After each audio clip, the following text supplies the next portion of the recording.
Hello दोस्तों, आप सभी को मेरा नमस्कार। मैं हूं डॉक्टर रवीश और आज की इस वीडियो में मैं आपसे बात करने जा रहा हूं भारतीय कृषि अनुसंधान परिषद, जिसको हम आईसीआर के नाम से जानते हैं, इसके बारे में। तो इस वीडियो में हम जानने का प्रयास करेंगे आईसीआर क्या है, इसका इतिहास क्या रहा है और भारतीय कृषि के विकास में आईसीआर की क्या भूमिका रही है और कैसे आईसीएआर और आईआरआई अलग हैं, है ना। तो चलिए समझते हैं।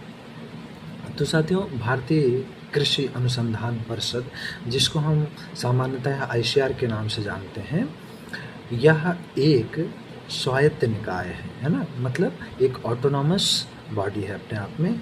यह भारत सरकार के कृषि एवं किसान कल्याण मंत्रालय के अधीन कार्य करता है।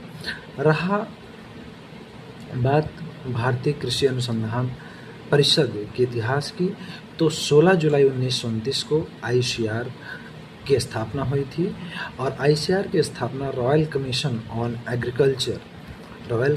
एग्रीकल्चर की रिपोर्ट के आधार पर इसकी स्थापना की गई थी, ठीक है ना। और इसीलिए भारत में 16 जुलाई को आईसीआर डे के रूप में भी मनाया जाता है। अब सवाल आता है आईसीआर का रोल क्या है।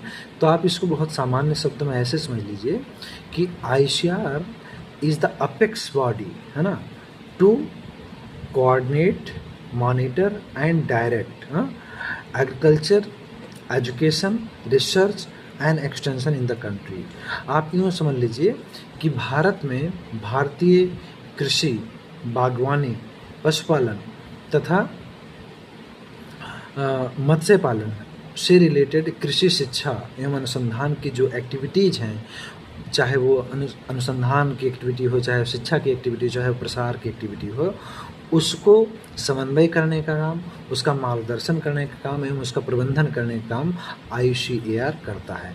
अब इस बात को लेकर छात्रों में कई बार कन्फ्यूजन होता है कि सर आईसीआर और आईआरआई क्या एक हैं। इस बात को आप ऐसे समझ लीजिए, आईआरआई जैसे आईसीआर के अंतर्गत लगभग 100 से ज़्यादा रिसर्च इंस्टीट्यूशन काम करते हैं। प्रिसाइजली अगर मैं कहूँ तो 113 इस समय वर्तमान में 113 भारतीय कृषि मतलब रिसर्च अनुसंधान संस्थान इस समय काम कर रहे हैं।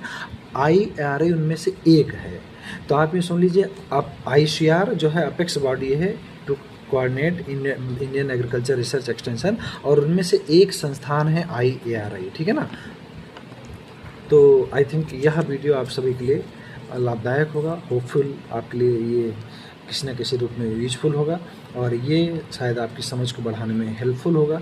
इसी के साथ मैं आपको कहता हूँ धन्यवाद।